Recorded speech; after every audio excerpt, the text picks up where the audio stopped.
যারা দস্তখত করেছে ওরাও বুঝে নেবে তা না, ওরাও বুঝে নেবে তা না।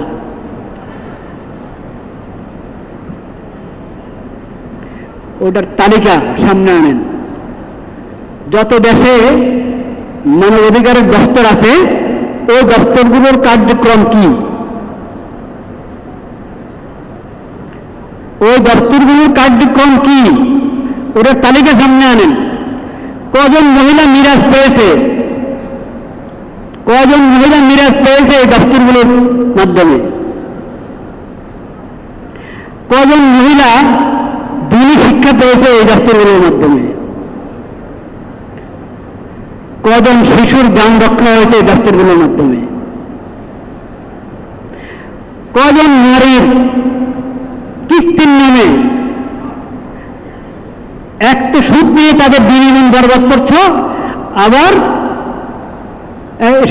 সুদের ভিত্তিতে ঋণ দিয়ে তাদের দিন ইমান বরবাদ করছো, আর ঋণের নামে যদ্দূর দিচ্ছ এর কতগুণ বেশি তোমরা সুদ দিয়ে কামাই করছো। এটাকে তোমরা মানব অধিকার বলো। এরপরে আটকায় রাখো তালা দিয়ে, মহিলাকে তালা দিয়ে আটকায় রাখো, মহিলার ঘর ভেঙে নিয়ে আসো, এটা তোমাদের মানব অধিকার। আমাদেরকে দেখাতে হবে আমরা কিচ্ছু জানি না, কিচ্ছু শুনি না আমরা।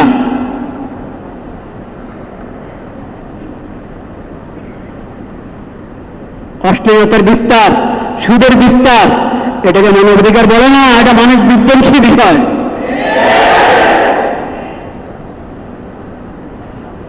মহিলাদেরকে বেপর্দা বানানো এটা মানবাধিকার নয়।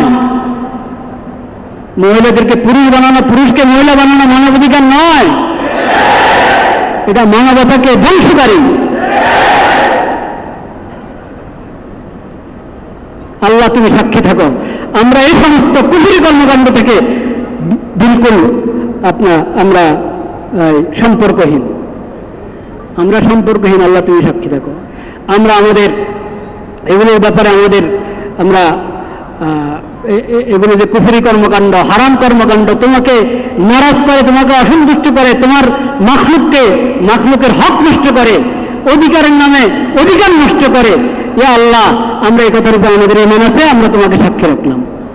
আর যারা অধিকার বিনষ্টকারী, অধিকার বিধ্বংসকারী কর্মকাণ্ডের সাথে যুক্ত, আমরা তাদের থেকে একবারে সম্পর্কহীন। আল্লাহ তুমি সাক্ষী থাকো।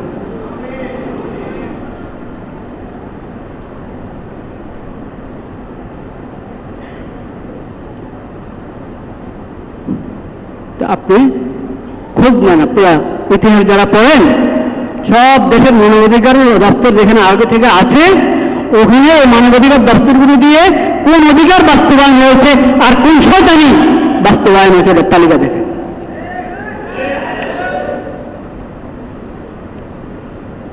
প্রতারণা করা উচিত না কারোর জন্য। তুমি খারাপ কিছু করো, প্রতারণা করবে না, মানুষ জানো যে তুমি খারাপ করছো। অন্যায় করবা, জুলুম করবা, অশ্লীলতার বিস্তার ঘটাবা, মানবতাকে নষ্ট করবা, আর এটার উপরে মানবতা অধিকারের লেভেল লাগাবা, এই প্রতারণা হারাম এবং কুফরি। যে বেদিন বেঈমান, আল্লাহর উপরে ঈমান নাই, আখিরাতের উপরে ঈমান নাই, তারা এরকম প্রতারণা করতে পারে। কিন্তু যে মুসলিম এবং মুসলিম দেশের শাসক, তারা এই প্রতারণায় প্রতারিত হওয়া একবারে অন্যায়।